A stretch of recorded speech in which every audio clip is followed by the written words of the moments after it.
My dad lied to protect me, and I couldn't be more thankful. For my entire life my dad told me he was afraid of water. I believed him until my grandma showed me something that ultimately changed everything. Today is the 2-year anniversary of my dad's death. I am staying with my grandparents, dad's side, right now because long story short, after my dad's death my mom started seeing a guy who, in my opinion, clearly prefers my brother, and mom's new BF, and I can't live in the same house. I love my mom, but I'm old enough now for her to respect my decision to live with my grandparents for the summer. Today was an emotional day, of course. My grandmom is very sentimental, and recently she has been putting together photo albums. One of my dad, one of his brother, of me, and of my brother. Today my grandmom and I were looking through the one of my dad, the bulk of which is photos of him as a kid/teen when he lived with my grandparents, but has a few more recent photos.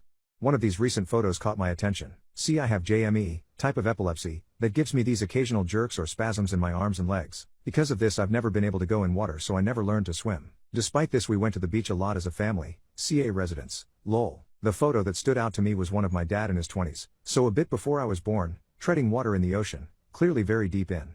My grandmother told me that his brother took the photo when the two of them plus their then girlfriends went cliff diving. I said, "But dad couldn't swim?" She was confused and said of course he could. Did I really think he was the kind of person to not know how to swim? For as long as I can remember, on our frequent family visits to the beach, my dad had told me he couldn't swim as he was scared of the water, so could I keep him company on the beach? This had been great for me, of course, as I didn't want to be alone while my mom and brother went swimming, and we would find other games and things to do while they were in the ocean. To be honest, it had always seemed silly to me that he was scared of water. He was a marathon runner, generally very sporty person who grew up in California, so I didn't get why he never just learned. But now I realize that of course he could swim. He knew I didn't want to be a liability because of my condition, that if I thought he wanted to go I would tell him to go without me and leave me behind, so he told me he couldn't swim.